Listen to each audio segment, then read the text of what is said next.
Lissoy! Lissoy! Qu'est-ce que tu fous? Amène-toi, ça va? Je n'ai pas encore fini.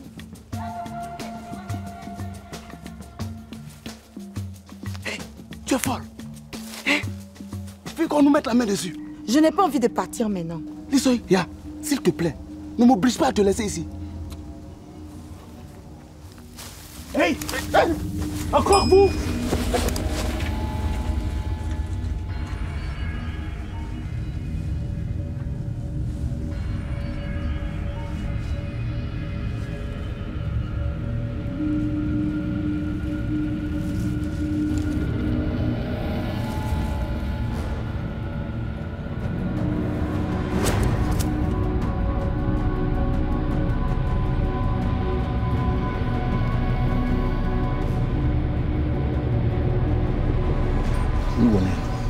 Oui. Je continue de croire que les esprits ne sont pas si égoïstes pour nous laisser mourir de faim pendant qu'ils habitent sur nos terres.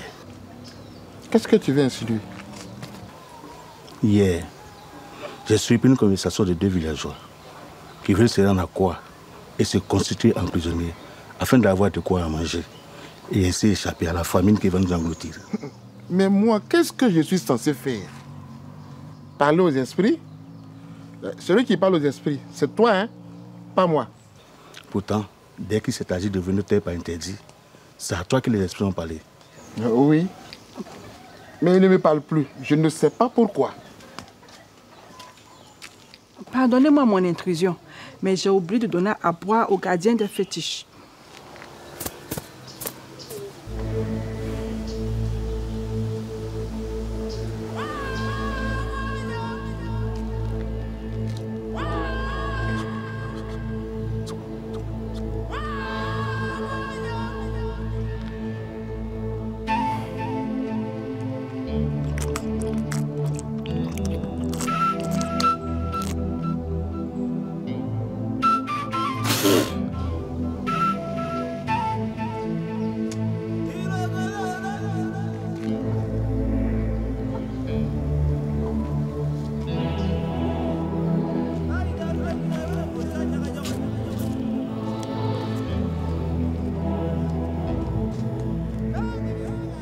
Le sage a dit aussi que lorsqu'une heure approche, toutes les circonstances se mettent en place afin que rien ne trouble sa venue.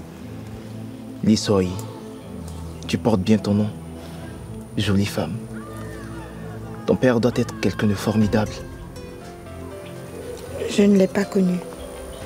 Il est décédé quand j'étais encore une enfant. J'ai toujours eu envie de partir à Golizan.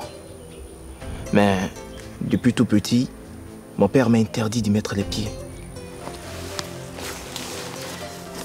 Moi aussi, on m'a interdit de venir ici. Qu'allons-nous faire si nous devons nous mettre ensemble? Lissoy, on ne laissera personne nous séparer. Ça, c'est que des hypothèses. D'ailleurs, qu'est-ce qui prouve que tu m'aimes? Je t'aime, Lissoy. Laisse-moi te faire femme, s'il te plaît.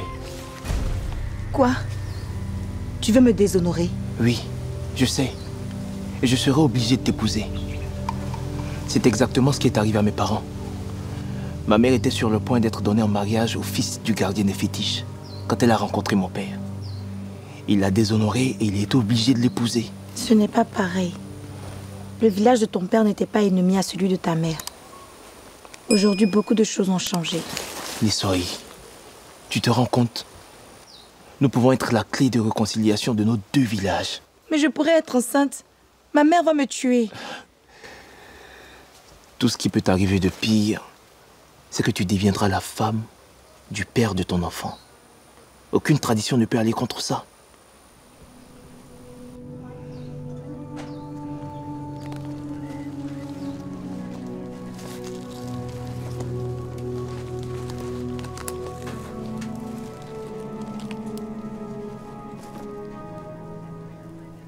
Kalobi, ça fait près de 22 longues années que les esprits ont arraché ces terres aux paysans. Pourquoi c'est seulement maintenant que tu t'en plains? Toi-même, tu sais que dans l'ordre des choses, pour l'homme, de ne pas se plaindre quand tout va bien. Alors dès que surgit le moindre problème, même la décision la plus sage est accueillie avec beaucoup de réserve. Tant que ces mecs le père laissés aux villageois peuvent produire et les nourrir, alors là, tout va bien. Mais depuis que ces lopés se sont appauvris et que les récoltes sont mauvaises, alors là, l'on s'interroge. Pourquoi les génies qui étaient censés nous protéger confisquent nos terres les plus riches pendant que nous mourons de faim? Il faut y réfléchir. Yugoné, réfléchis bien. D'accord? Toi, d'où viens-tu? C'est banal.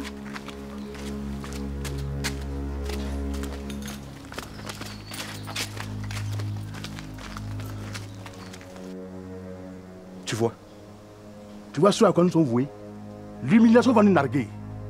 Yugoné, tu sacralises ces terres. C'est de toi que tout dépend. Et notre esprit comme tu tentes de nous le faire croire depuis des années.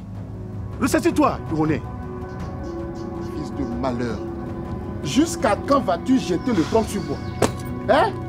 Jusqu'à quand? Hein? Tu as vu?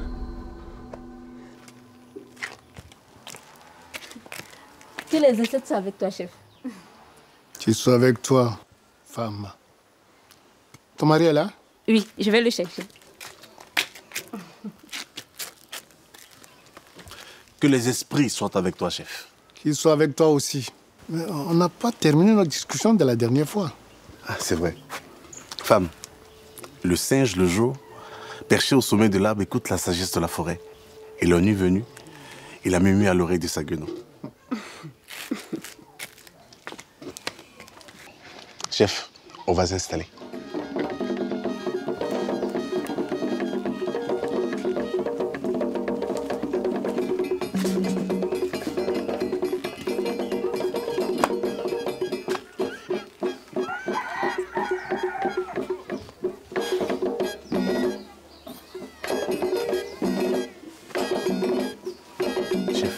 Pardonne à ma femme si elle t'a pas proposé de l'eau à boire avant de partir. Au fait, on n'a plus d'eau. Ça aurait été inutile de toutes les façons. J'ai beaucoup pensé à notre discussion de l'autre jour, quand Zozan est venu nous interrompre brusquement. Serais-tu disposé à des discussions avec le village de Goulizan? Oui. Mais comment m'y prendre? Avec discrétion. Je pense qu'il faut choisir un émissaire. Quelqu'un de confiance, à qui tu remettrais un message, qui le transmettrait directement au chef de Goulizan. Justement. Je ne fais confiance à aucun de mes conseillers. Ils sont tous guidés par des intérêts égoïstes. Mais je ne t'apprends rien. La première chose qu'hérite un homme quand il monte sur le trône, c'est la conspiration. C'est vraiment dommage. C'est pour ça que j'ai pensé à toi. À moi? Oui, à toi. Tu ne viens d'aucun des deux villages. Et ton village Sifla est allié d'une autre. Alors, qui mieux que toi peut nous servir de facilitateur? S'il met les pieds à Goulizan, il trouvera la mort. Yomalou! Yomalou! Me voici. Fais-moi un bon plat de photos pour ce soir. N'est-ce pas que la mauvaise provenance d'un bien ne fait que renforcer son goût? Toi, il ne reste plus qu'à te trouver une coépouse pour te rendre moins arrogante. Dans tous les cas, tu l'as déjà trouvé. Tu courtises la femme de ton ami et tu devais en avoir honte. Cette femme, elle a plus de dignité que toi. C'est ton fils qui t'envoie saboter nos initiatives de paix? Tu connais mon opinion sur la possibilité pour nos deux villages de se réunir enfin et d'allumer le calumet de la paix. Je désespérais même que de mon vivant, qu'aucun roi ne puisse avoir le courage qui t'habite maintenant. Alors, c'est quoi le problème? Tout à l'heure, dans ma case, les esprits m'ont averti que Mani et toi tenaient un conseil maintenant. Ils m'ont chargé de te dire que s'il met les pieds à Goulizan, il trouvera la mort.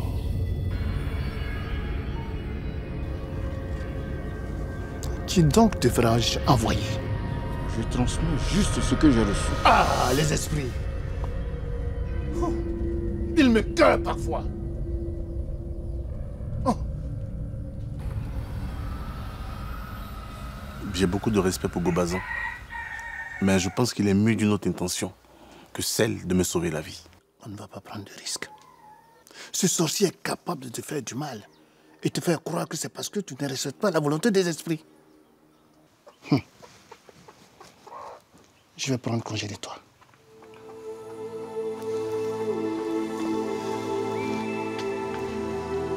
Mais fais attention. Très attention.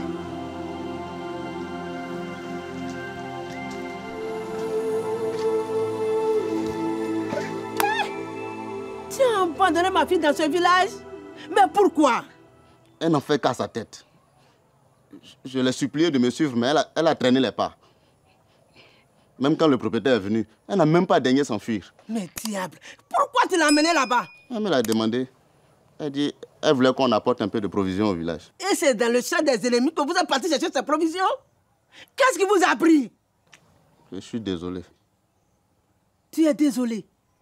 Ma fille est retenue prisonnière quelque part et toi tu es désolé? Tu es aussi responsable que ton père. Qu'est-ce que tu vas faire? C'est à moi que tu poses cette question. Allez, hors de ma vue! Misérable! Allez!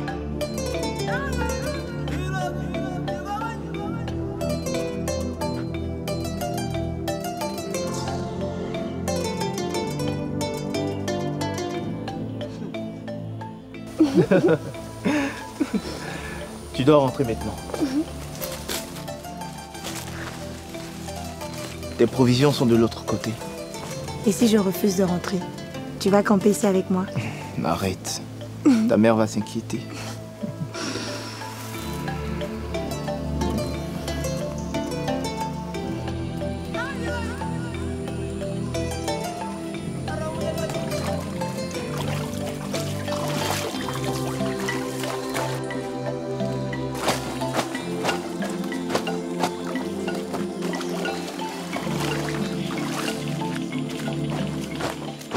Nalou!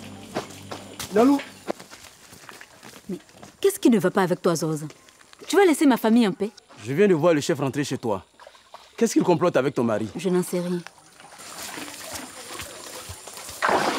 C'est à moi que tes défunts parents ont donné ta main, pas à ce sorcier. Mon mari n'est pas un sorcier.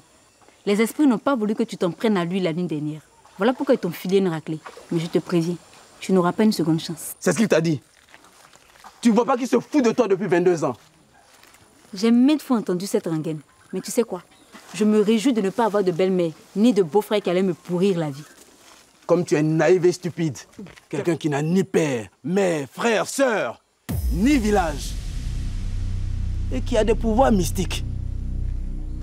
T'as-tu déjà interrogé de savoir s'il ne vient pas du monde des esprits?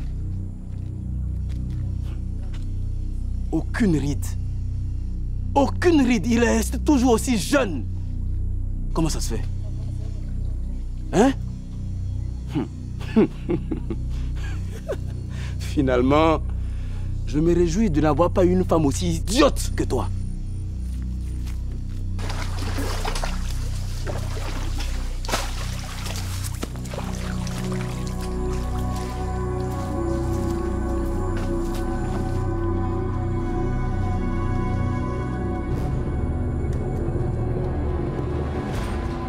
Chef, je t'en supplie, aide-moi. Envoie quelqu'un aller chercher ma fille. C'est la seule chose qui me reste, chef. Je t'en supplie, aide-moi. Aide-moi, chef. Bon, ça va, femme, ça va. Ça va. Lève-toi. Allez, rentre chez toi. Tu vas convoquer un conseil de sages. Comme ça, on va voir ce qu'on va faire. Chef, tu ne feras rien. Ah, Yogone. Cette fille n'a eu que ce qu'elle mérite. Comment oses-tu? Hein? Tiangone était ton ami? Tu as oublié? Elle a pleinement raison. Tu devais être le premier à trouver une solution pour ramener la fille de ton ami défunt. Tout le monde sait ici comment cette fille allait finir. Je te signale que c'est ton fils qui l'a entraîné là-bas. Mensonge. Vérité. Le sac de bananes avec lequel ton fils est rentré tout à l'heure en trombe. Il vient des terres de quoi, n'est-ce pas? Hein? Aïe! Ton fils est allé voler dans les plantations de quoi? Non, hein. C'est la fille de Jean-Louis qui l'a entraîné là-bas. C'est faux! Chef, je pense que l'heure n'est pas aux accusations fortuites et autres. Il faudrait qu'on trouve une solution rapide pour notre enfant. Je me porte volontaire pour la ramener ici. C'est l'enfant d'un ancien notable. On ne peut pas l'abandonner, chef.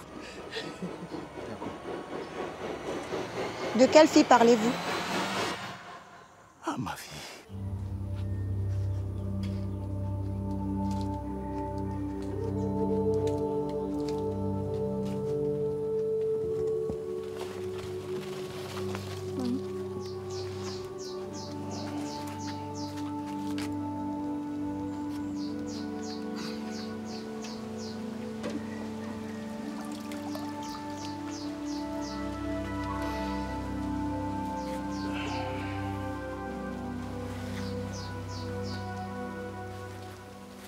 Maintenant que le singe a bu à la sagesse de la forêt, la guenante tend l'oreille pour en entendre la clameur. Qu'est-ce qui te tracasse?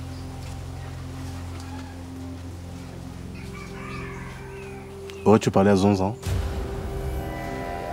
Comment tu sais que je lui ai parlé? Je ne sais pas. Je le sens comme ça, c'est tout. Maï, je commence à avoir peur. Et qu'est-ce qui te voulait au juste? Il dit peut-être tu viens du monde des esprits. Cet homme est fou. Je voudrais bien qu'il soit fou. Mais même aveuglé par la haine, un sorcier ne perd pas pour autant son instinct. Ça fait 22 ans que je vis avec toi. Ça fait 22 ans que je vis dans ce village. Et c'est seulement aujourd'hui qu'il se découvre ce destin. 22 ans que tu n'as pas pris un seul coup de vieux. Regarde-moi.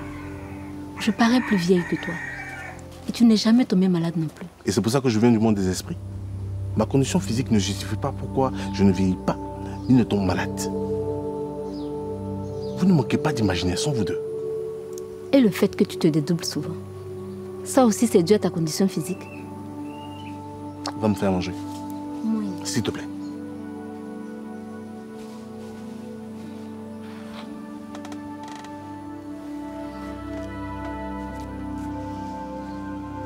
Tu es au courant que le chef veut faire de Maï son conseiller? Et tu as opposé ton veto? Évidemment. Je me bats pour préserver les lois de notre village. Alors le problème est résolu? Non, loin de là. Figure-toi que je viens de voir le chef rendre visite à ce même Maï. Tu ne trouves pas ça intriguant? Non, pas du tout. Ils sont avant tout de très bons amis. Tu n'y crois pas toi-même. Pourquoi tu transpires? Tu viens de te dédoubler. Qu'est-ce que les esprits t'ont dit? Rien qui te concerne. Il s'agit de Maï. Qui est-il? D'où vient-il? Et que veut-il? Où t'as quitté? Mais tu m'as fait une de ces peurs là. Doucement. Hein? Qu'est-ce qui t'a pris d'aller là-bas? Ma fille. Chef, tenez, goûtez ça. Jeune fille, tu as perdu la tête. Allez-y. Vous verrez que c'est bon.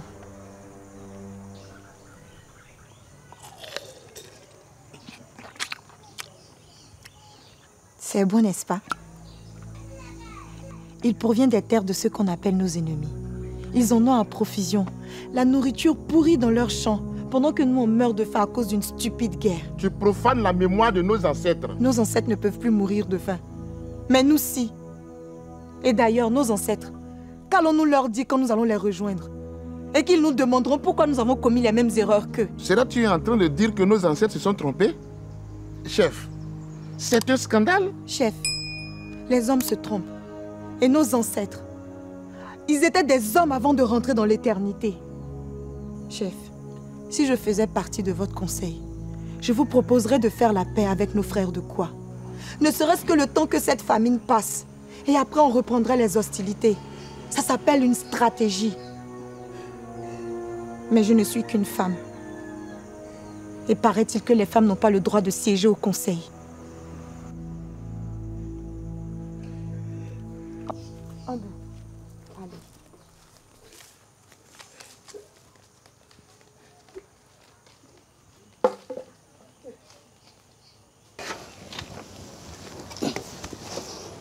Mon fils, tu es déjà de retour? Depuis un moment, Anti. J'aimerais te parler. Prends une chaise et viens t'asseoir.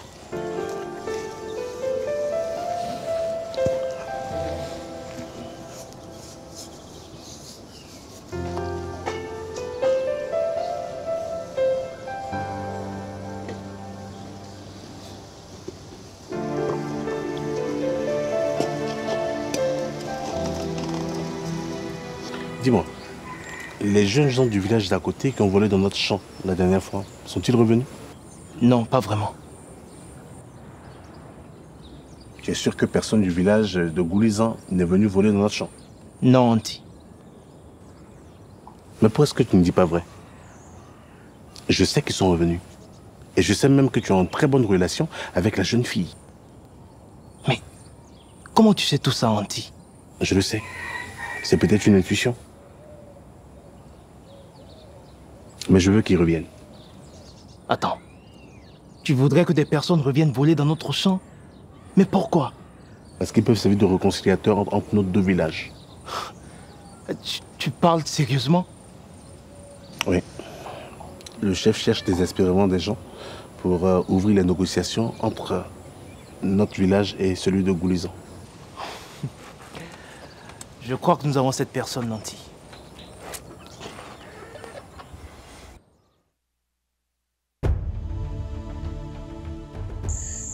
Biangoné,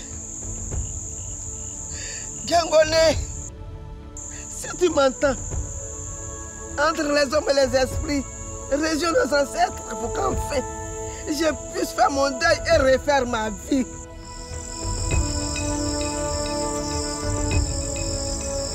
Tu n'as pas sommeil? N'aie pas peur. On va trouver une solution.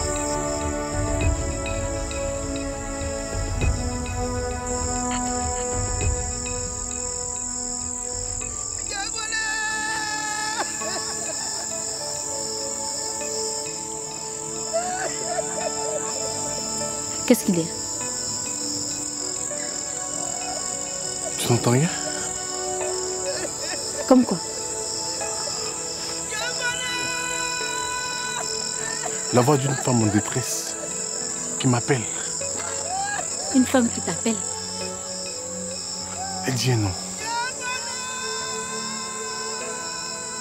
Djangoné. Et j'ai l'impression que c'est moi qui l'appelle.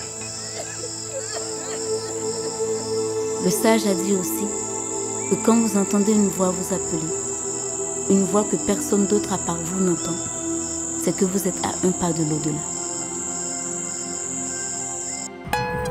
Les coups de la vie, il y en aura toujours.